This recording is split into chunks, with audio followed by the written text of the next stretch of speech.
Un puissant milliardaire a utilisé son influence pour accuser faussement sa fidèle domestique d'avoir volé un inestimable héritage familial, un crime qu'elle n'avait pas commis. Avec l'aide d'un juge corrompu, il s'est assuré qu'elle soit condamnée à 15 ans de prison, sans preuve concrète, sans procès équitable. Tout le monde la croyait coupable jusqu'à ce que le propre fils du milliardaire, âgé de 8 ans, commence à se demander ce qui s'était réellement passé.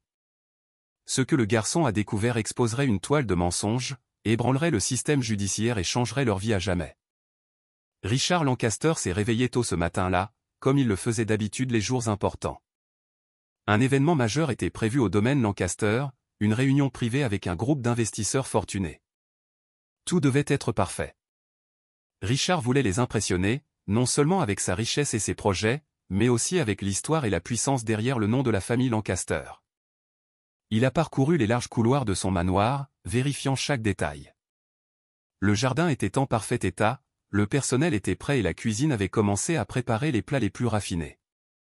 Avant de rencontrer les invités, Richard a décidé de prendre un moment pour lui et est entré dans la bibliothèque de la maison. Cette pièce était très spéciale pour lui. Elle était remplie de souvenirs, de livres rares et d'objets de collection coûteux. Sa possession la plus importante, cependant, était une montre de poche en or posée dans une vitrine en verre. Elle avait appartenu à son père et symbolisait tout ce que sa famille avait construit. Quand Richard est entré dans la bibliothèque, il s'est dirigé directement vers la vitrine pour regarder la montre, comme il le faisait souvent avant les grands moments. Mais cette fois, quelque chose n'allait pas. La vitrine était ouverte et la montre en or avait disparu. Au début, il a pensé s'être trompé. Il a regardé autour de lui, pensant que quelqu'un l'avait peut-être déplacé pour le nettoyage ou des réparations, mais il n'y avait aucune note, aucun signe de son emplacement. Son cœur s'est mis à battre la chamade. La montre n'avait jamais quitté cet endroit. Elle était unique en son genre. Il a immédiatement appelé son personnel. L'équipe de sécurité, les femmes de ménage et les assistants se sont tous rassemblés alors qu'il leur demandait qui était entré dans la bibliothèque ce matin-là. Personne n'avait rien vu d'inhabituel. Tout le monde a dit qu'ils étaient occupés à préparer l'événement. Richard a demandé à nouveau, cette fois plus fort, plus agressivement. Il était choqué et furieux. Ce n'était pas seulement un objet manquant, c'était une perte personnelle et émotionnelle. Après avoir parlé à plusieurs membres du personnel, Richard a appris que seule une personne était entrée dans la bibliothèque ce matin-là, Emily, la gouvernante. Elle y était allée pour dépoussiérer les meubles et nettoyer les sols, quelque chose qu'elle faisait tous les jours. Richard l'a appelée immédiatement. Emily semblait confuse et nerveuse. Elle travaillait pour la famille Lancaster depuis plusieurs années et n'avait jamais eu de problème auparavant. Lorsque Richard lui a posé directement la question de la montre, elle a semblé surprise. Elle a dit qu'elle n'avait même pas remarqué la vitrine et qu'elle n'avait rien touché. Sa voix était tremblante, mais ses mots étaient clairs. Elle a insisté sur le fait qu'elle ne volerait jamais la famille. Elle a essayé de s'expliquer, mais Richard n'était pas intéressé à écouter. Ses émotions étaient trop fortes. Il la croyait menteuse, ce qui le blessait encore plus. Il lui avait fait confiance, et maintenant il se sentait trahi. Richard ne voulait pas attendre une enquête ou un quelconque processus officiel. Il a pris une décision rapide et définitive. Il a accusé Emily d'avoir volé la montre en or. Il a affirmé qu'elle l'avait fait par avidité, pensant pouvoir prendre quelque chose de précieux et s'en tirer. Le visage d'Emily est devenu pâle. Elle a essayé de parler, mais Richard ne l'a pas laissé terminer une phrase. Il était trop en colère pour entendre sa version. Il lui a dit qu'elle avait pris quelque chose d'irremplaçable, non pas à cause de son prix, mais à cause de ce qu'elle représentait. La montre lui rappelait son père, les moments de son enfance, les longues discussions sur les affaires. Il sentait que tout cela avait été bafoué. Le reste du personnel observait en silence. Personne n'osait parler à sa défense. Richard était le patron, et quand il était dans cet état, personne ne pouvait le faire changer d'avis. Il a été dit à Emily de quitter la maison immédiatement. Un garde a été envoyé pour l'escorter hors de la propriété. Elle est sortie en silence, essayant de ne pas pleurer. Elle a regardé le manoir une dernière fois avant que le portail ne se referme derrière elle. Elle n'arrivait pas à croire ce qui venait de se passer. Il n'y avait eu aucune preuve, aucune chance de s'expliquer. Son emploi, sa maison et sa réputation lui avaient été retirés en quelques minutes. Richard, toujours furieux, a ordonné que la police soit contactée. Il voulait qu'un rapport complet soit déposé et qu'une enquête soit lancée. Il a également exigé que des caméras de sécurité supplémentaires soient installées, même s'il y en avait déjà beaucoup dans la maison. Il ne faisait plus confiance à personne. À ses yeux, la trahison avait déjà eu lieu. Dans son esprit, Émilie était coupable, et personne ne pouvait le convaincre du contraire. Il se sentait seul, en colère et plus protecteur que jamais de tout ce que sa famille lui avait laissé. Alors que la journée avançait, les invités sont arrivés, inconscients du drame qui s'était déroulé plus tôt. Richard a essayé de cacher ses émotions et de se concentrer sur l'événement. Il a accueilli tout le monde, a prononcé des discours et a parlé de l'avenir de l'Empire Lancaster. Mais son esprit ne cessait de revenir à la montre disparue. L'espace vide dans la vitrine laissait un trou dans son cœur. Émilie était partie, mais le problème n'était pas résolu. La montre n'avait pas été retrouvée et personne d'autre n'avait de réponse. Malgré la nourriture raffinée, la musique et les costumes coûteux, quelque chose était brisé à l'intérieur de la maison. Richard s'est tenu près de la bibliothèque à la fin de la nuit, fixant l'endroit vide où se trouvait la montre. Il se sentait fier, en colère et profondément triste à la fois. Et ainsi, la tragédie avait commencé, bien que personne ne réalisât vraiment jusqu'où elle irait. Après l'incident de la montre disparue, Richard Lancaster n'a pas perdu de temps. Il voulait des résultats rapides. Utilisant son argent et ses contacts, il a passé quelques appels à des personnes du système judiciaire. Richard avait de puissantes relations, y compris le juge Howard, un ami de longue date de ses débuts en politique. En quelques heures, Richard a réussi à organiser un procès privé. Il a clairement fait savoir à toutes les personnes impliquées qu'il s'agissait d'une affaire urgente. Il voulait clore l'affaire et envoyer le message que voler chez lui avait des conséquences. Richard a dit aux autorités qu'Émilie avait trahi sa confiance et la famille. Il ne se souciait pas qu'il n'y ait pas de véritable enquête. Son orgueil était blessé et cela lui suffisait. Les gens autour de lui se sont sentis pressés d'être d'accord avec tout. Personne ne voulait défier Richard. Son influence était forte et cela a fait avancer les choses plus vite qu'elle n'aurait dû. Émilie a été arrêtée et emmenée avant même d'avoir eu le temps de comprendre ce qui se passait. Elle n'avait pas l'argent pour engager un avocat, et personne du domaine Lancaster n'a essayé de l'aider.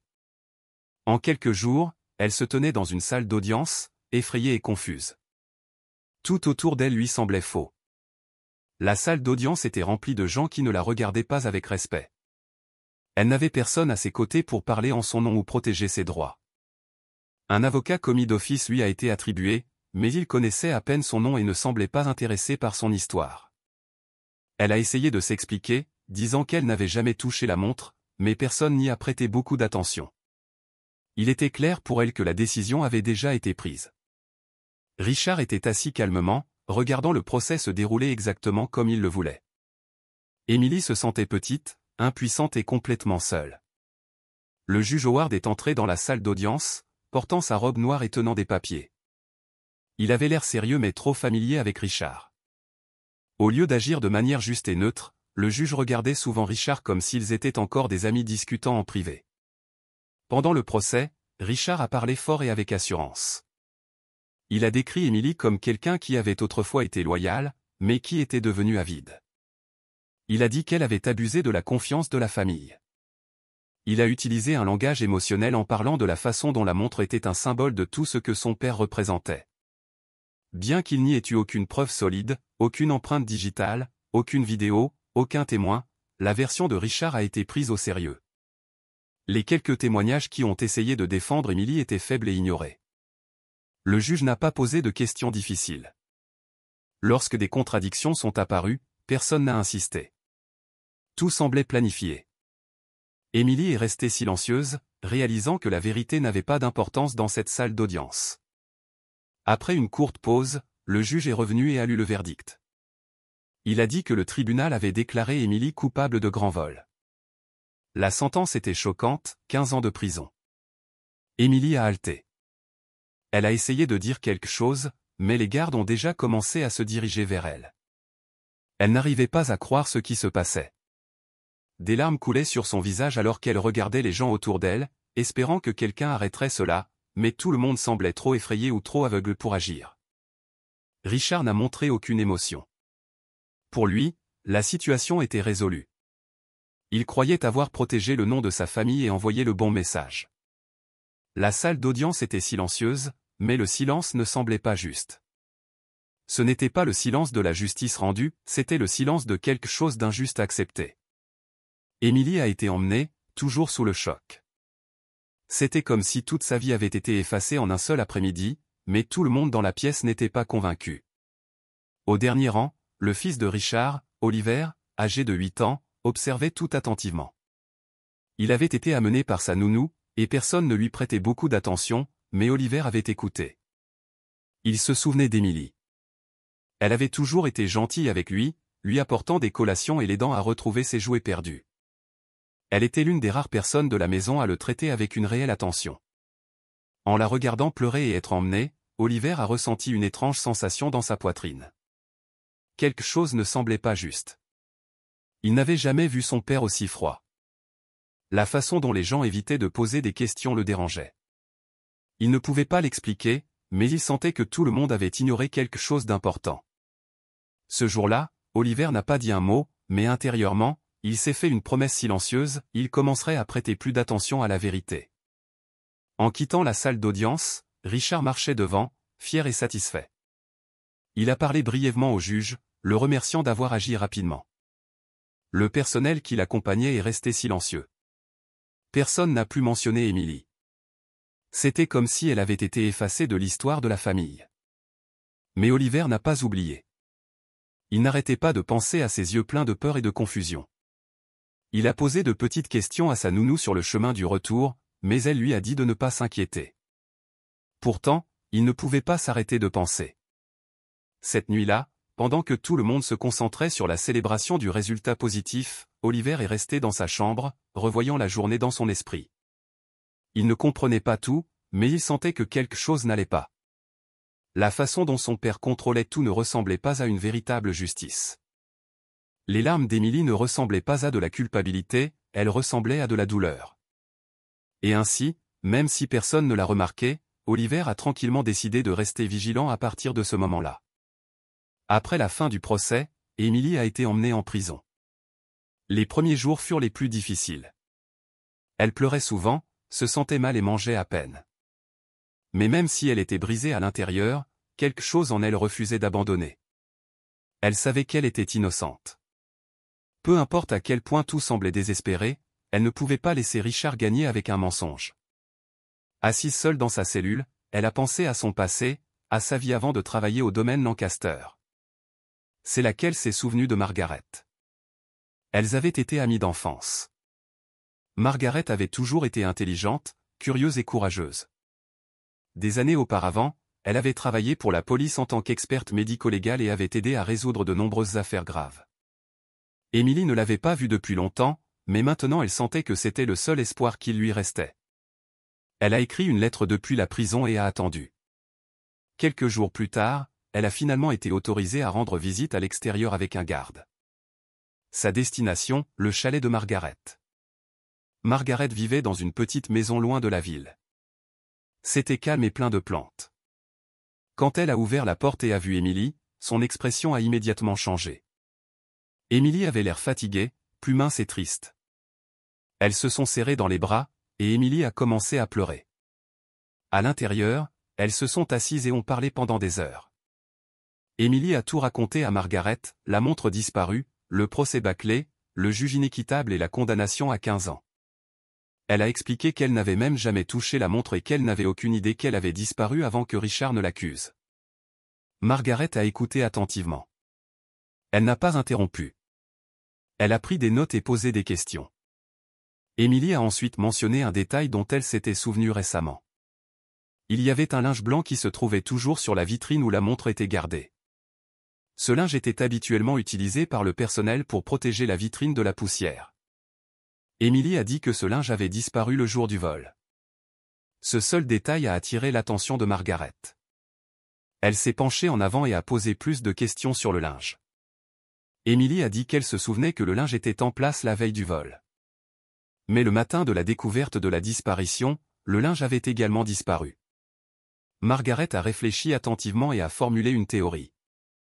Si le vrai voleur avait utilisé le linge pour prendre ou cacher la montre, et s'il était nerveux ou pressé, il aurait pu se couper ou laisser quelque chose derrière lui, peut-être des cellules de peau ou même une petite quantité de sang. Ce linge pourrait contenir des preuves ADN. Même si la police refusait d'enquêter, si elle pouvait trouver le linge, Margaret pourrait effectuer ses propres tests. Elle avait encore une partie de son ancien équipement. Les yeux d'Emily se sont illuminés d'espoir pour la première fois depuis des semaines. C'était une petite piste, mais elle semblait réelle. Cela semblait être quelque chose qu'elle pourrait réellement utiliser. Ce qu'aucune d'entre elles ne savait, c'est qu'elle n'était pas seule. Juste devant la fenêtre, caché derrière un arbre, se tenait Oliver.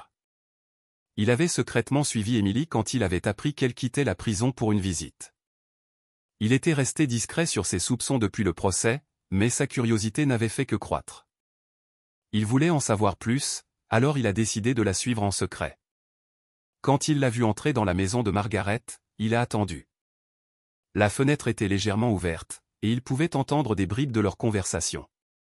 Il a écouté Emily parler du linge. Les mots « linge blanc » sont restés dans son esprit. Soudain, quelque chose a fait-il dans sa mémoire. Oliver avait déjà vu ce linge, pas une seule fois, mais plusieurs fois dans la maison. Il se souvenait l'avoir vu plié soigneusement sur l'étagère, puis plus tard à un endroit étrange. Il ne se souvenait pas exactement où encore, mais il savait que c'était important. Il a continué à écouter. Tandis que la conversation se poursuivait, Margaret a expliqué quel genre de test pourrait être effectué sur le linge s'il le trouvait. Elle a parlé de l'ADN et de la façon dont il pourrait prouver que quelqu'un d'autre avait touché la montre. Emily a demandé combien de temps l'ADN durait, et Margaret a répondu « Cela dépend ». Mais si le linge n'a pas été lavé ou jeté, il pourrait encore y avoir quelque chose d'utilisable. Elles ont convenu que la première étape serait de fouiller la maison ou tout endroit où le linge aurait pu être déplacé. Emily a dit qu'elle essaierait de se souvenir s'il était réapparu. Margaret a promis de l'aider quoi qu'il arrive. Elle croyait qu'Emily était innocente. Elles ont commencé à écrire un plan. Première étape, obtenir à nouveau l'accès à la maison. Deuxième étape, trouver le linge. Troisième étape, effectuer les tests. Emily se sentait nerveuse, mais pleine d'espoir. Pour la première fois, elle avait l'impression de ne pas se battre seule. Devant le chalet, Oliver a reculé lentement. Il ne voulait pas être pris, mais son esprit était plein de nouvelles pensées. Il croyait Emily encore plus maintenant. Elle ne sonnait pas comme quelqu'un qui mentait. Elle semblait honnête, effrayée et désespérée de prouver la vérité, et cette histoire de linge avait trop de sens. Il a commencé à rejouer les jours autour du vol dans son esprit. Il s'est souvenu d'être passé devant la buanderie où les femmes de ménage gardaient tous les articles de nettoyage. C'est ça, le linge. Il l'avait vu jeter dans le panier de coin près de l'escalier de service, un endroit que personne ne nettoyait habituellement. À l'époque, il n'y avait pas prêté attention, mais maintenant cela semblait important. Il a regardé la maison une dernière fois et a commencé à marcher vers la route principale. Il avait le pressentiment que ce linge serait la clé. Et maintenant, il savait exactement où chercher. Oliver est rentré chez lui nerveux. Son cœur battait vite. Les choses qu'il avait entendues chez Margaret ne cessaient de tourner dans son esprit. Il savait qu'il devait être prudent. Si quelqu'un le voyait agir bizarrement, on pourrait commencer à poser des questions. Discrètement, il est entré par la porte de service du manoir.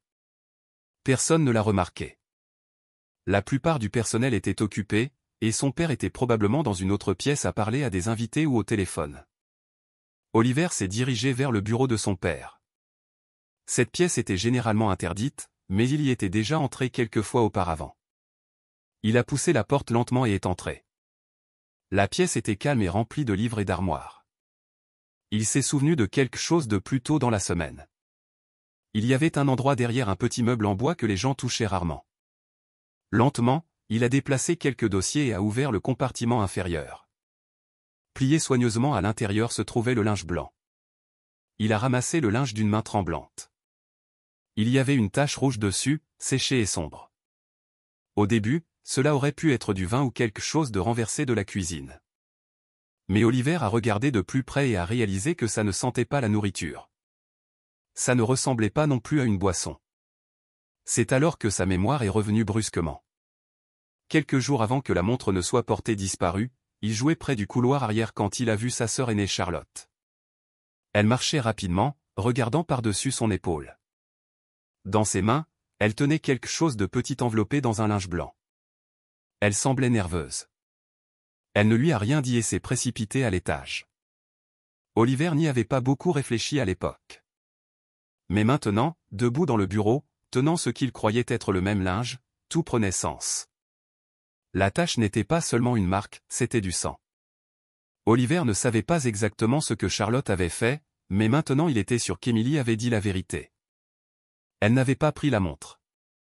Quelqu'un d'autre l'avait fait. Et la personne qui a utilisé ce linge avait laissé un indice. Sa sœur avait dû se blesser en manipulant la montre. Peut-être l'a-t-elle laissé tomber, s'est-elle coupée sur la vitrine, ou s'est-elle égratignée la main sur le métal. Il ressentait un mélange d'émotions, peur, confusion et colère. Mais surtout, il ressentait le besoin de faire quelque chose. Il ne pouvait pas garder cela pour lui. Il a replié le linge comme il l'avait trouvé et l'a glissé dans sa veste. Il ne voulait pas le laisser derrière lui où quelqu'un pourrait le détruire. Il savait qu'il devait le donner à Margaret. Elle saurait comment le tester et prouver que le sang n'appartenait pas à Emily. C'était risqué, mais il avait déjà pris sa décision. Même si Oliver n'était qu'un garçon, il comprenait le danger. Son père avait beaucoup de pouvoir. Si Richard découvrait ce qu'Oliver faisait, il pourrait se mettre en colère, peut-être même le punir. Pourtant, il s'en fichait. Quelque chose en lui disait que c'était trop important pour être ignoré. Emily ne méritait pas d'être enfermée pour quelque chose qu'elle n'avait pas fait. Elle avait toujours été gentille et l'avait traité comme une vraie personne, pas seulement comme le fils du patron. Il ne pouvait pas supporter de savoir qu'elle souffrait pendant que le vrai voleur était en liberté. Oliver a élaboré un plan dans sa tête. Il partirait tôt le lendemain matin avant que quiconque ne le remarque. Il emmènerait le linge chez Margaret, tout comme Emily l'avait fait. Il avait assez d'argent économisé grâce au cadeau d'anniversaire pour payer un taxi si nécessaire. Il a également réfléchi à ce qu'il dirait si quelqu'un l'arrêtait, mais il espérait que personne ne le ferait. Cette nuit-là, Oliver a caché le linge sous son lit, derrière une pile de livres. Il a vérifié sa chambre 2 fois pour s'assurer que personne ne l'avait suivi. Pendant le dîner, il s'est assis à table avec son père et sa sœur. Charlotte était silencieuse et ne regardait personne. Elle touchait à peine sa nourriture. Richard parlait de réunions d'affaires et de futurs projets comme si de rien n'était. Oliver est resté silencieux, faisant semblant d'écouter. À l'intérieur, son esprit s'emballait. Il se demandait ce qui se passerait s'il confrontait Charlotte, mais il ne se sentait pas prêt. Il avait besoin de preuves d'abord. De vraies preuves. Il l'observait attentivement. Elle semblait tendue, peut-être effrayée. Il a remarqué un petit pansement sur sa main qu'elle continuait de cacher. Cela ne faisait que le rendre plus certain. Après le dîner, il est allé directement au lit et a réglé une alarme sur sa petite horloge numérique. Il n'avait aucune idée de ce qui se passerait ensuite, mais il était prêt à essayer. Le lendemain matin, avant le lever du soleil, Oliver s'est habillé discrètement. Il a pris le linge, a mis sa veste et s'est glissé par la porte de derrière. Il n'a pas laissé de mots. Il n'a dit à personne où il allait. Il a juste marché avec détermination, tenant le linge dans sa poche. Les rues étaient encore vides et l'air était froid. Il a trouvé un taxi au coin de la rue et a donné au chauffeur l'adresse de Margaret. En chemin, il a serré le linge. Il n'a pas regardé par la fenêtre ni parlé. Tout ce à quoi il pouvait penser était Emily et comment ce petit morceau de linge pourrait tout changer. Lorsque le taxi s'est arrêté, il a payé le chauffeur et s'est dirigé vers le chalet de Margaret. Il a frappé à la porte, et après un instant, elle a ouvert. Surprise de le voir, elle l'a fait entrer. Oliver a sorti le linge de sa poche et a dit « Je pense que cela va aider ». Il se sentait nerveux, mais savait qu'il avait fait la bonne chose. Sans perdre de temps, il le lui a remis et a tout expliqué, comment il l'avait trouvé dans le bureau de son père, comment il se souvenait de Charlotte tenant quelque chose enveloppé dans le même linge, et comment il était sûr qu'il y avait une tache de sang. Margaret a écouté attentivement, prenant le linge délicatement et le posant sur la table. Elle a regardé Oliver avec respect. « Tu as fait quelque chose de très courageux », lui a-t-elle dit. Elle a promis de garder sa visite et le linge secret. Elle ne voulait alerter personne, surtout pas Richard. Margaret a dit qu'elle avait encore quelques anciens contacts qui travaillaient dans des laboratoires médico-légaux. Elle enverrait le linge à l'un d'eux en privé et s'assurerait que personne ne puisse le relier à Oliver.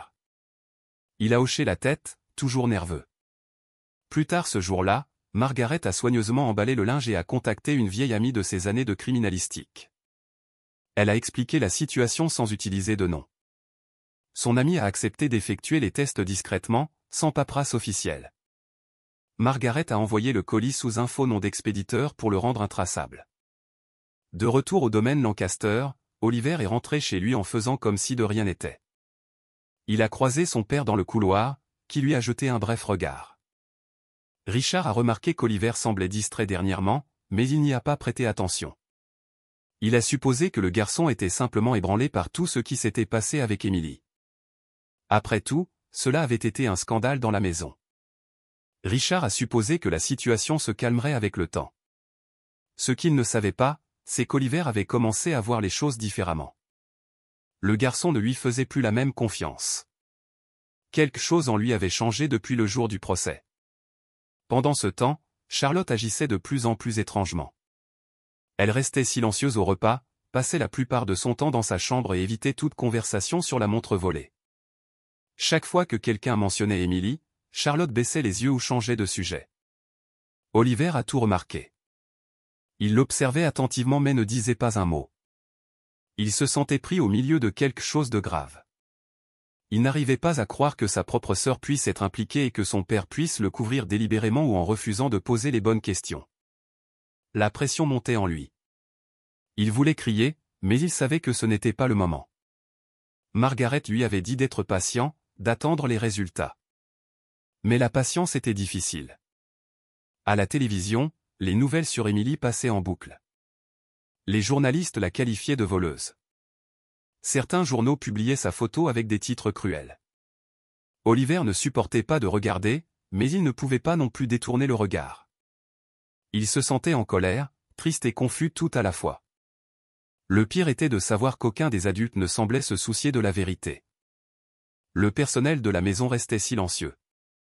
Son père continuait sa vie normale. Même sa sœur agissait comme si ce n'était pas sa faute. Chaque fois qu'Oliver voyait le nom d'Emily aux nouvelles, cela lui faisait mal au ventre. Il avait toujours pensé que les adultes savaient ce qu'ils faisaient, qu'ils étaient justes et intelligents. Mais maintenant, il voyait quelque chose de différent. Les adultes pouvaient faire des erreurs. Les adultes pouvaient ignorer la vérité si c'était plus facile. Et parfois, ils ne corrigeaient pas leurs erreurs parce qu'ils étaient trop fiers. C'était une chose difficile à apprendre, surtout quand ces adultes étaient sa propre famille. Oliver n'arrêtait pas de penser à toutes les fois où Emily l'avait aidé, les fois où elle lui avait souri ou lui avait apporté une collation quand il était triste. Elle ne méritait pas ce qui se passait. Les jours semblaient longs. Oliver n'arrêtait pas d'attendre que Margaret appelle. Elle lui avait dit que le rapport ADN prendrait quelques jours. Cela ne semblait pas long, mais pour Oliver, chaque heure semblait interminable. Il vérifiait son téléphone constamment. Il a même pensé à retourner discrètement chez elle pour voir si quelque chose était arrivé, mais il ne voulait pas risquer d'être suivi. Alors, il a attendu.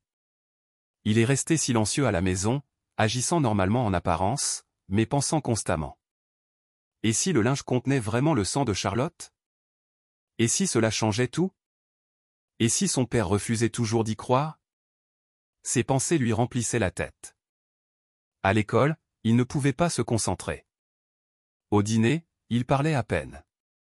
Il a commencé à élaborer un plan au cas où le résultat ADN reviendrait positif. Margaret lui avait dit de rester calme, mais Oliver savait qu'il devait être prêt pour la suite. Il ne voulait pas attendre que les adultes décident quoi faire. Cette fois, il voulait agir. Au fil des jours, Oliver a commencé à planifier quelque chose de plus grand. Si les résultats prouvaient qu'Emily était innocente, il n'allait pas garder ça privé. Il a commencé à réfléchir à la façon de faire en sorte que les gens l'écoutent. Peut-être qu'il pourrait enregistrer une vidéo ou écrire une lettre à un journal. Peut-être qu'il pourrait même se lever en public et dire la vérité. Il n'était pas encore sûr, mais il savait une chose, il n'allait pas laisser le linge être ignoré. Il n'allait pas laisser sa sœur faire comme si elle n'avait rien fait. Et il n'allait pas laisser son père se cacher derrière son argent et son pouvoir. Oliver avait fait son choix. Même si cela signifiait aller à l'encontre de sa famille, il défendrait ce qui était juste. Tout ce dont il avait besoin maintenant, c'était de la preuve, et elle allait bientôt arriver. À la maison, Richard Lancaster a commencé à sentir que quelque chose n'allait pas. Pendant des jours, les choses avaient été calmes, mais il y avait une atmosphère de malaise dans la maison. Richard a remarqué de petits signes, des chuchotements dans le couloir, des portes se fermant rapidement, et Charlotte agissant plus distante que d'habitude. Un après-midi, en passant devant le salon, il a entendu sa voix provenant de derrière la porte. Elle parlait au téléphone, faisant les 100 pas nerveusement. Richard était sur le point de l'appeler quand il s'est arrêté pour écouter. Et s'il découvrait le linge? A-t-elle dit, la voix tremblante. Il s'est figé. Linge? Quel linge? Il n'y avait pas pensé depuis le procès. Maintenant, en entendant cela de sa propre fille, sa poitrine s'est serrée. Il s'est éloigné discrètement avant qu'elle ne le voie. Au même moment, juste devant la porte, Oliver était assis silencieusement, faisant semblant de lire, mais écoutant tout.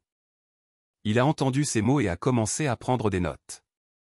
Oliver a rapidement tout noté dans un petit carnet qu'il gardait caché sous son matelas. Il ne voulait pas oublier la phrase exacte que Charlotte avait prononcée. C'était le genre de détail qui pourrait avoir de l'importance plus tard. Il ne pouvait pas laisser les émotions prendre le dessus. Il devait rester concentré. Pendant qu'il travaillait discrètement sur ses notes, quelque chose d'autre d'inattendu est arrivé. Un homme s'est présenté à la porte d'entrée, demandant Richard. Ce n'était ni un ami de la famille ni un partenaire commercial. C'était un journaliste d'investigation d'une chaîne de télévision locale. Il a dit qu'il suivait le procès controversé et avait des questions sur l'affaire. Le majordome a essayé de le refouler, mais Richard est venu à la porte.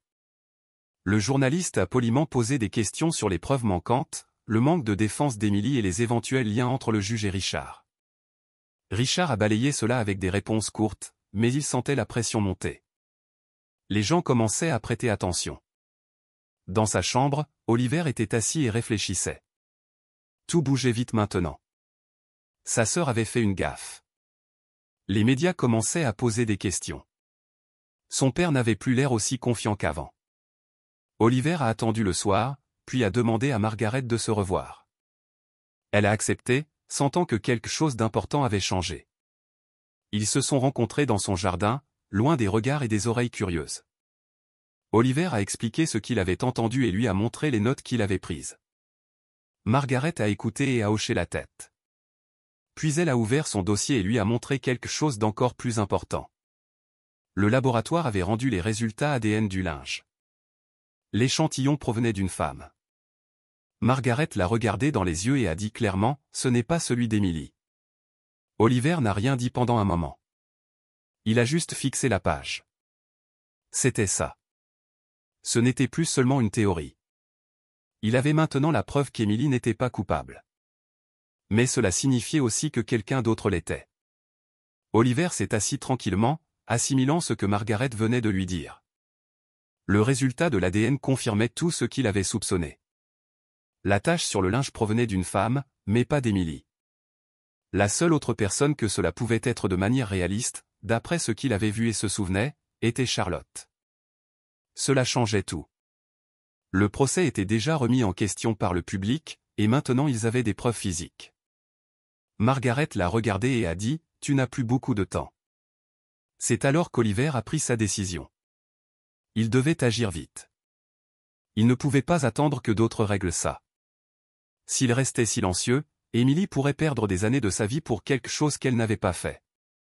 Il a demandé à Margaret de l'accompagner au prochain nouveau procès. Le tribunal avait été contraint de rouvrir l'affaire en raison de la pression croissante des médias et des protestations publiques. Oliver n'avait plus peur. Il avait un travail à faire maintenant. Les jours précédant le nouveau procès, Oliver a aidé Margaret à tout préparer. Ils ont recueilli les résultats des tests, organisé la chaîne de traçabilité et mis de l'ordre dans toutes les notes manuscrites d'Oliver. Margaret avait déjà travaillé avec les tribunaux, elle savait donc comment rendre tout officiel. Elle a contacté un avocat qui était prêt à parler au nom d'Emily cette fois-ci. Pendant ce temps, Richard est devenu plus stressé. Il ne pouvait pas se concentrer pendant les réunions. Il s'est emporté contre le personnel et a même crié sur Charlotte un matin. Charlotte, de son côté, évitait tout le monde. Elle sautait des repas et refusait de sortir. La culpabilité semblait grandir en elle. Oliver le voyait, mais ne disait rien. Il ne voulait pas de conflit. Il voulait la justice. Il a passé chaque minute libre à revoir les faits et à se préparer aux questions. Margaret l'a averti que les choses pourraient devenir difficiles au tribunal, mais Oliver s'en fichait. La vérité était de leur côté maintenant, et il était prêt à parler. Finalement, le jour du nouveau procès est arrivé. Le palais de justice était rempli de monde. Des journalistes attendaient dehors avec des caméras. Certains brandissaient des pancartes réclamant un procès équitable. À l'intérieur, Emily était assise tranquillement à côté de son nouvel avocat. Ses yeux semblaient fatigués, mais il y avait un peu d'espoir en eux. Oliver est entré dans la pièce avec Margaret à ses côtés, portant le rapport ADN et son carnet. Richard, assis au premier rang, s'est tourné vers eux, clairement surpris. Un instant, leurs regards se sont croisés. Oliver n'a pas détourné le regard. Il savait que son père avait peur maintenant, peur de ce qui pourrait être révélé. Tout était en place. Le plan était simple, dire la vérité, montrer les preuves et enfin donner à Emily la défense qu'elle n'avait jamais eue. Alors que le juge entrait dans la pièce et que les gens se levaient, Oliver a senti son cœur s'emballer, mais pas de peur. Il était prêt. Le plan pour rétablir les choses avait officiellement commencé. Le jour de la nouvelle audience est arrivé. Le palais de justice était entouré de journalistes, de manifestants brandissant des pancartes et de curieux. Il y avait eu suffisamment de pression publique depuis le dernier procès pour rouvrir l'affaire. L'appel déposé par l'avocat commis d'office, désormais plus motivé grâce au nouveau soutien public, avait finalement abouti. Cette fois, Oliver n'était pas un simple observateur silencieux. Il était prêt à parler. Il se tenait devant le palais de justice avec Margaret, qui avait aidé à tout organiser. À côté d'eux se trouvait la mère d'Oliver, qui avait choisi de rester neutre pendant le conflit familial, mais qui se tenait maintenant aux côtés de son fils. Elle n'a pas dit grand-chose, mais sa présence a donné du courage à Oliver. En entrant, ils ont vu Richard qui attendait avec son avocat. Richard ne semblait pas inquiet. Il croyait qu'une fois de plus, son pouvoir et ses relations le protégeraient. Il a jeté un regard froid à Oliver, mais le garçon n'a pas réagi.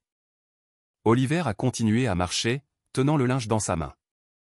À l'intérieur de la salle d'audience, l'ambiance était sérieuse. Le juge Howard était assis sur son estrade, le même qu'avant, calme, confiant et prêt à faire avancer les choses rapidement. Emily est entrée, escortée par un garde.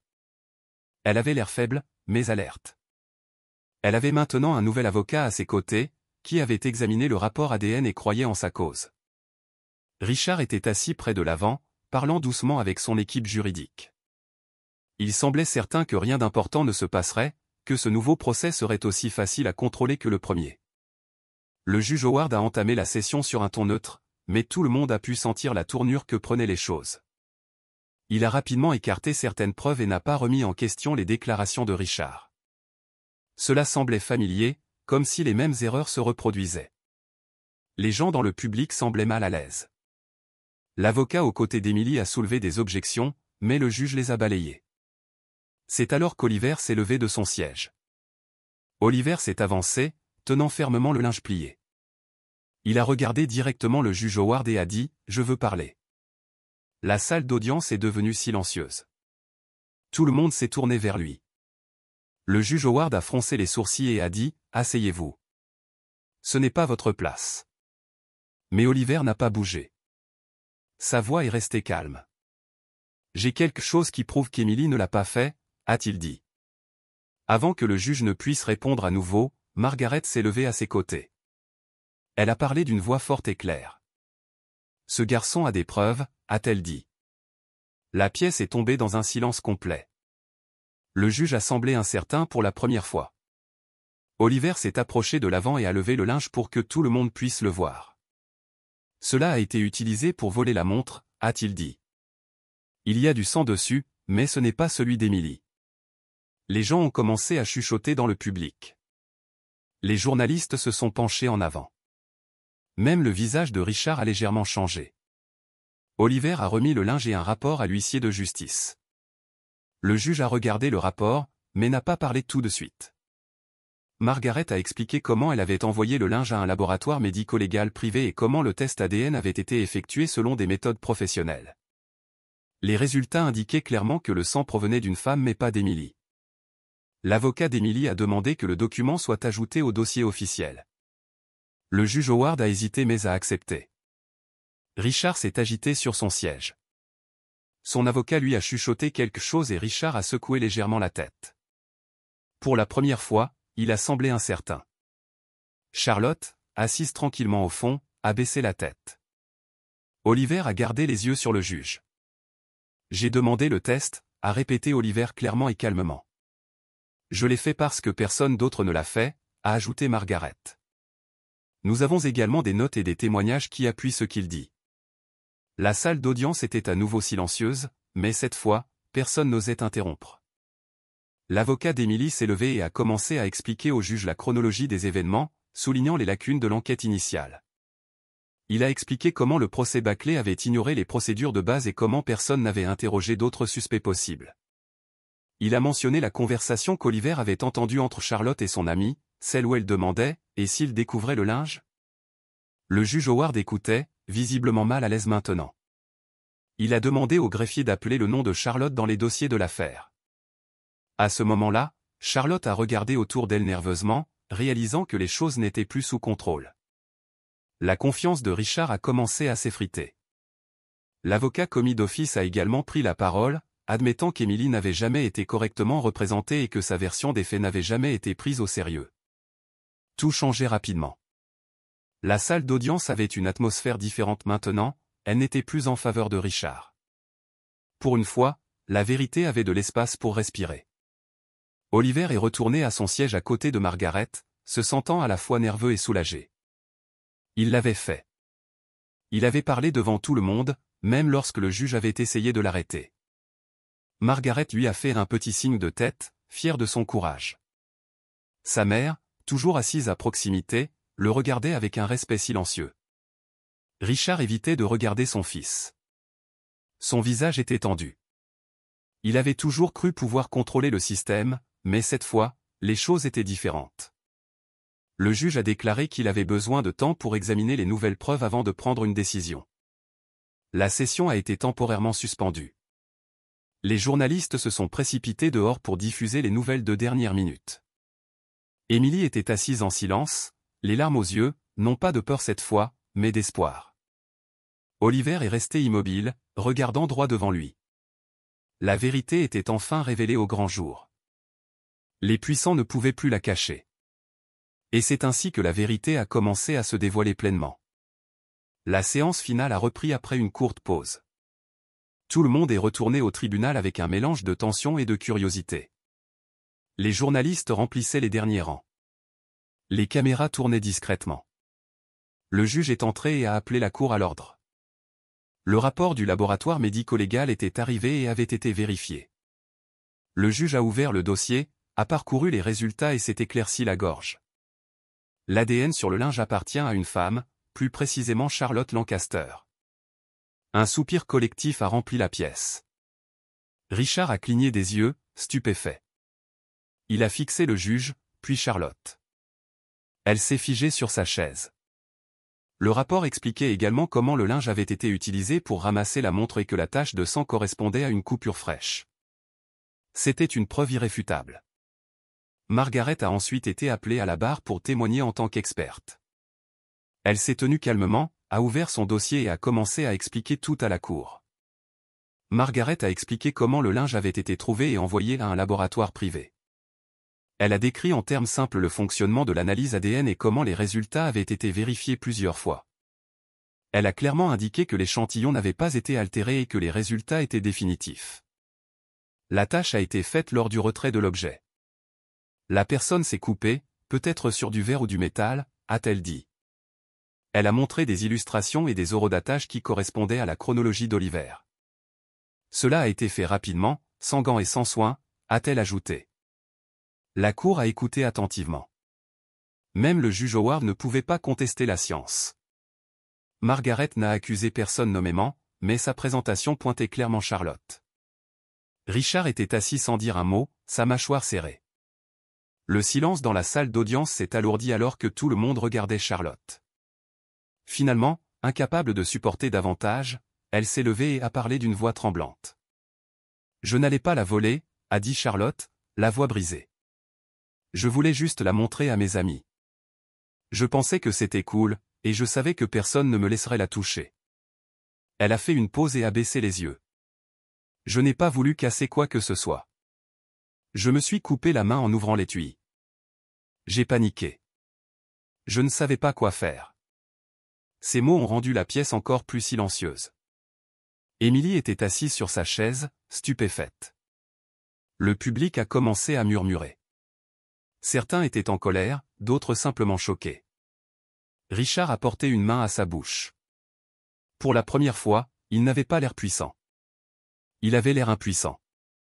Charlotte a poursuivi, « Je pensais que si je restais silencieuse, ça disparaîtrait. Je ne savais pas qu'ils allaient blâmer Émilie. » Elle a commencé à pleurer. Le juge a regardé autour de lui nerveusement. Les journalistes se chuchotaient. Certains d'entre eux avaient déjà commencé à taper des titres à envoyer immédiatement. Le juge a essayé de reprendre le contrôle. Il a appelé au calme et a commencé à lire les directives du tribunal, mais il était trop tard. La salle d'audience n'était plus sous son contrôle. Les journalistes envoyaient des mises à jour en direct, et plusieurs médias avaient déjà confirmé le scandale sur les réseaux sociaux. L'histoire devenait nationale. La fille d'un milliardaire avait causé une fausse condamnation. Une fidèle gouvernante avait été humiliée. Un enfant avait été celui qui avait révélé la vérité. Richard s'est levé, essayant de parler, mais le juge lui a dit de rester assis. L'avocat d'Émilie a exigé un rejet immédiat de toutes les accusations. Le juge Howard a hésité, clairement sous pression, mais avec les preuves, les aveux et l'attention du public, il n'avait pas le choix. L'affaire contre Émilie Rivera est classée, a-t-il dit. Des gens ont applaudi. Certains se sont même levés. Émilie est restée figée, ne sachant pas si elle devait pleurer ou sourire. Le garde à côté d'elle a discrètement déverrouillé ses menottes. La justice était enfin arrivée. Dès la levée de la séance, les médias se sont précipités sur les marches à l'extérieur. Des flashs, des questions, des microphones. Toute la scène est devenue chaotique. Richard a essayé de partir rapidement, mais les journalistes l'ont suivi. « Pourquoi avez-vous soutenu une fausse condamnation? Saviez-vous que votre fille était impliquée? Allez-vous indemniser Émilie ?» Il n'a rien dit. Son équipe de sécurité l'a aidé à monter dans la voiture. À l'intérieur, Charlotte était assise à côté de lui, pleurant. Elle ne parlait pas. Elle fixait simplement ses mains. Émilie est sortie avec Margaret et Oliver, entourée de caméras et d'acclamations.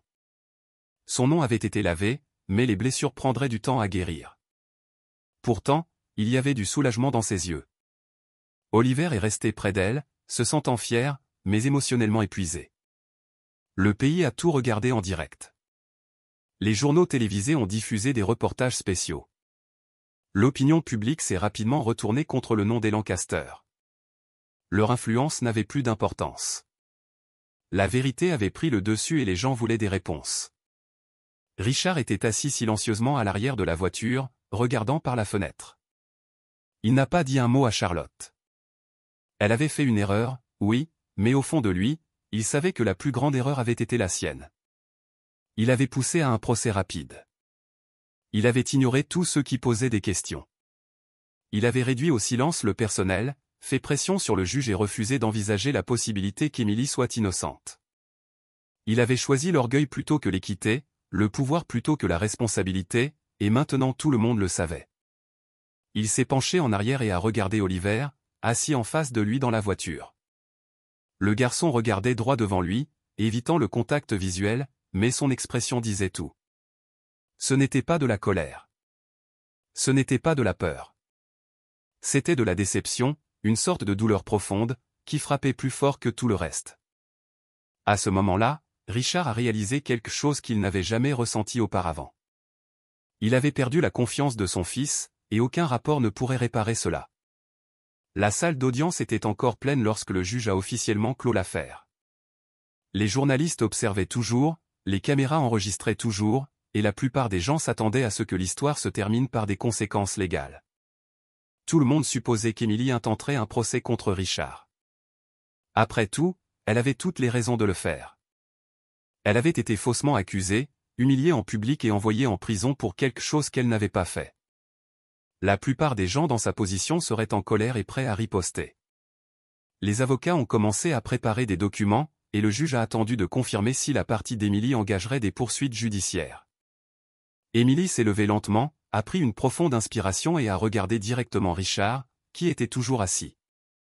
Son expression n'était pas en colère. Elle n'était pas amère. Elle a attendu que la salle d'audience se calme. Puis elle a parlé clairement pour que tout le monde puisse l'entendre. « Je vous pardonne », a-t-elle dit. La vie m'a appris que la haine ne fait que nous empoisonner. Personne n'a bougé, pas même le juge. Les gens se sont regardés avec incrédulité. Emily venait de renoncer à une occasion facile de faire tomber l'un des hommes les plus puissants du pays, et elle a choisi de lui pardonner à la place. Le juge Howard semblait stupéfait. Il s'attendait à des plaintes, des poursuites, peut-être un discours rempli de reproches, mais cela, il ne savait pas quoi dire. Même Oliver s'est tourné vers Emily avec surprise. Richard est resté assis, la regardant directement. Ses yeux ont commencé à se remplir de larmes. Pour la première fois de sa vie, il a pleuré devant les autres, non pas de colère ou de frustration, mais d'un vrai regret. Il s'est levé lentement, tremblant encore, et a parlé d'une voix faible. « Je suis désolé », a-t-il dit. Vraiment désolé. Il s'est approché d'Oliver et a serré son fils dans ses bras. Puis, se tournant vers Emily, il a murmuré « Merci de ne pas m'avoir détruit ». Il n'y a pas eu de paroles bruyantes, pas de flash d'appareil photo à ce moment-là. Même les journalistes leur ont laissé de l'espace. Emily n'a pas pleuré, et elle n'a pas souri non plus. Elle a juste hoché la tête doucement. Pour elle, le pardon n'était pas une question d'émotion ou d'attention. C'était une décision personnelle. Elle avait souffert, oui, mais elle voulait aller de l'avant. Elle avait passé assez de temps piégée dans la douleur et l'injustice. Oliver s'est approché d'elle et lui a tenu la main. C'était un petit geste, mais cela signifiait tout. Cela montrait du respect. Cela montrait du soutien. Emily l'a regardée reconnaissante. C'était lui qui l'avait cru quand personne d'autre ne l'avait fait. Et maintenant, alors que la salle d'audience se vidait lentement, elle n'a demandé qu'une seule chose. « Je veux juste vivre en paix », a-t-elle dit. Pas de procès, pas de conférence de presse, pas de vengeance, juste une vie tranquille. C'était tout ce qu'elle avait toujours voulu. Les personnes présentes dans la salle d'audience ont commencé à comprendre que quelque chose de très rare venait de se produire. Une femme qui avait été lésée avait choisi la paix plutôt que la punition. Richard est resté immobile, absorbant chaque mot. Quelque chose en lui a changé. Pendant des années, il avait utilisé le pouvoir pour contrôler, pour gagner et pour réduire les autres au silence. Mais maintenant, rien de tout cela ne l'avait sauvé. Ce qui avait fait la plus grande différence était un simple acte de gentillesse, le pardon. Emily n'avait besoin de rien de lui. Pas d'argent, pas de faveur, pas d'attention. Elle voulait seulement passer à autre chose. Cette vérité a frappé Richard de plein fouet. Le juge, maintenant plus calme, a pris acte des paroles d'Emily dans le procès-verbal final et l'a autorisée à partir sans restriction. Margaret est allée la féliciter. Même le personnel du tribunal s'est levé à son passage. Emily était entrée dans ce lieu en tant que criminelle accusée, mais elle en est repartie avec sa dignité, sa force et son nom blanchi pour toujours. De retour à la maison, la nouvelle s'est vite répandue. Les médias ont rapporté la fin inattendue. Emily pardonne à Richard, titrait un journal. Le milliardaire s'effondre au tribunal, disait un autre. Les gens à travers le pays ont débattu de sa décision. Certains l'ont qualifiée de courageuse, d'autres ont dit qu'elle avait manqué une occasion de justice. Mais Emily ne se souciait pas de l'opinion publique.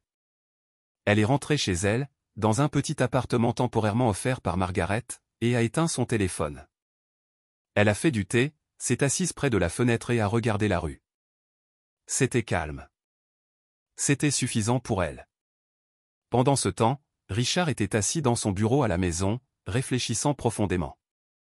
Il a regardé autour de lui tout ce qui l'entourait, les meubles, les trophées, les portraits, et a réalisé que rien de tout cela n'avait de sens si l'on n'avait pas la paix. Sa fille est restée dans sa chambre. Son fils parlait à peine, et sa réputation avait changé pour toujours. Mais au lieu de se sentir écrasé, il a ressenti quelque chose de nouveau, un désir de faire mieux, pour de vrai. Le lendemain matin, Richard a fait un choix. Non pas parce que quelqu'un le lui avait dit, non pas parce qu'il craignait une plus grande exposition ou des dommages à son nom, mais parce que pour la première fois, il voulait vraiment changer. Il a appelé son avocat et a dit qu'il ne riposterait pas si Émilie changeait d'avis. Il a dit à son équipe d'annuler toutes les déclarations à la presse. Puis il a demandé un moment tranquille à Oliver. Ils se sont assis dans le jardin, père et fils. Richard a dit, « Je t'ai déçu. Je l'ai déçu. Mais je veux réparer ce que je peux. » Oliver n'a pas répondu au début, mais il a écouté. Plus tard dans la journée, Richard a écrit une lettre personnelle à Émilie, la remerciant et lui offrant une aide réelle. Pas de contrat, pas de conditions. C'était une lettre de respect. Émilie l'a reçue, mais n'a pas répondu immédiatement. Elle n'en avait pas besoin. Elle avait déjà dit tout ce qui comptait, et Richard l'avait enfin vraiment entendu. Une semaine après l'incident au tribunal, le pays en parlait encore. Les chaînes d'information, les plateformes en ligne et les journaux continuaient de couvrir l'histoire d'Émilie, Richard, Charlotte et Oliver. Puis quelque chose d'inattendu s'est à nouveau produit. Richard a convoqué une conférence de presse. Les gens s'attendaient à de la gestion de crise ou à des explications légales. Au lieu de cela, Richard s'est avancé vers le microphone, a pris une profonde inspiration et a fait une déclaration claire. « J'ai commis de nombreuses erreurs », a-t-il commencé. « Aujourd'hui, je ne suis pas ici pour demander pardon. Je suis ici pour prendre mes responsabilités. » Il a annoncé qu'il ferait don d'une partie significative de sa fortune personnelle à Émilie Rivera. « Ce n'est pas de la charité », a-t-il dit. « C'est la justice, c'est une correction, et c'est attendu depuis longtemps. » La salle est devenue silencieuse. Les journalistes se sont regardés avec incrédulité. Certains ont applaudi, d'autres ont demandé s'il était contraint de le faire. « Non », a répondu Richard. « Personne ne m'y a obligé. Je dois faire cela pour moi-même. » Et ce n'était que le début. L'annonce a provoqué un tollé national.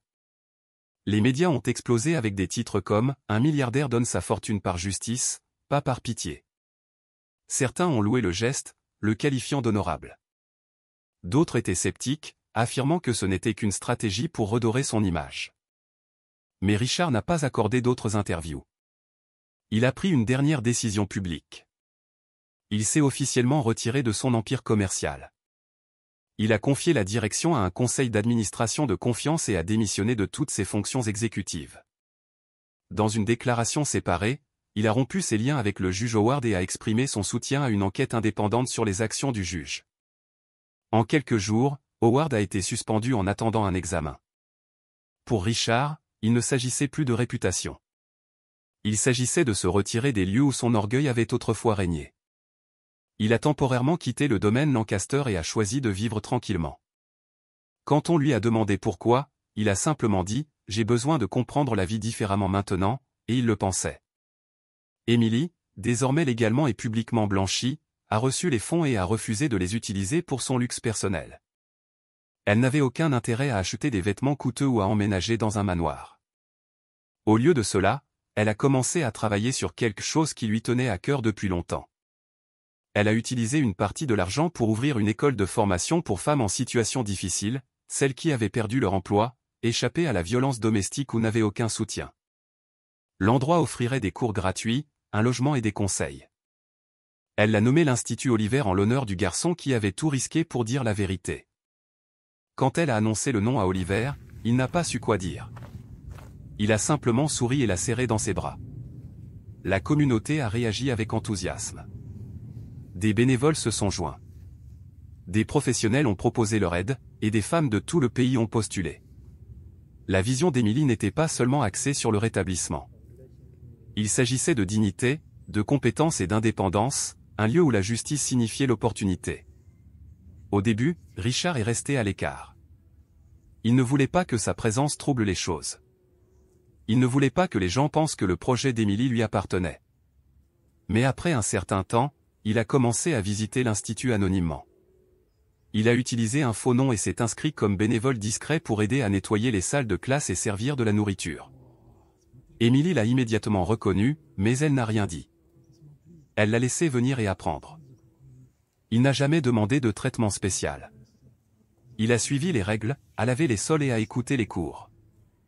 Lentement, quelque chose a commencé à changer en lui. Il a rencontré des femmes qui avaient souffert des choses qu'il ne pouvait pas imaginer. Il a assisté à des discussions sur la résilience, l'échec et la reconstruction. Il n'a jamais fait de discours. Il a juste regardé, écouté et aidé. Un jour, quelqu'un a demandé qui il était. Émilie a souri et a dit, quelqu'un qui apprend. C'est devenu son rôle. Non plus l'homme aux commandes, mais juste une personne qui essaie de comprendre la vie à nouveau. Pendant ce temps, Émilie a commencé à enseigner un cours à l'institut intitulé Éthique et Dignité. C'était une petite classe tenue 2 fois par semaine où elle parlait des choix, du respect et de la valeur de la vérité. Elle a utilisé sa propre histoire comme leçon, non pas pour chercher la pitié, mais pour montrer aux autres que la vie peut continuer après l'injustice. Elle a rappelé aux femmes que le silence face au mensonge est dangereux et que le courage n'est pas toujours bruyant. Certains étudiants étaient timides, d'autres en colère contre le monde. Émilie les a guidés patiemment. Elle leur a rappelé que la justice n'était pas une question de vengeance. Il s'agissait de restaurer ce qui est juste. Oliver venait parfois après l'école. Il aidait à enregistrer des vidéos et à prendre des photos pour le site web de l'Institut. Il était maintenant un adolescent, mais son sens du bien et du mal n'avait pas changé. Si quelque chose, il avait grandi plus fort. Il ne parlait toujours pas beaucoup, mais quand il le faisait, les gens l'écoutaient. Pour le premier anniversaire de l'Institut, un petit événement a été organisé. Les étudiants ont partagé des histoires, des familles sont venues, et quelques chaînes de télévision locales sont venues couvrir la journée. Vers la fin, Émilie a demandé à Oliver de parler. Il n'a pas préparé un long discours. Il a simplement pris la parole devant une caméra et a dit, « La justice ne vient pas du pouvoir. Elle vient du choix de faire ce qui est juste, même quand on est petit. » La salle est devenue silencieuse. Cette seule phrase résumait tout le parcours. Les gens ont applaudi. Non pas parce qu'il sonnait comme un leader, mais parce qu'il disait la vérité. Richard était au fond, essuyant ses yeux sans que personne ne le remarque. Émilie se tenait à côté d'Oliver, posant une main sur son épaule. Ce moment n'était pas une question de titre ou d'argent. C'était une question de changement. Un vrai changement. Celui qui commence petit et grandit par l'action. Et ainsi, l'histoire ne s'est pas terminée. Elle a continué, un choix honnête à la fois. Nous voici enfin à la fin de cette histoire. Je suis extrêmement heureux que vous soyez arrivés jusqu'ici. Merci beaucoup d'avoir regardé. Dites-nous en commentaire ce que vous en avez pensé et quelle a été la meilleure ou la pire partie. N'oubliez pas de vous abonner. À la prochaine fois.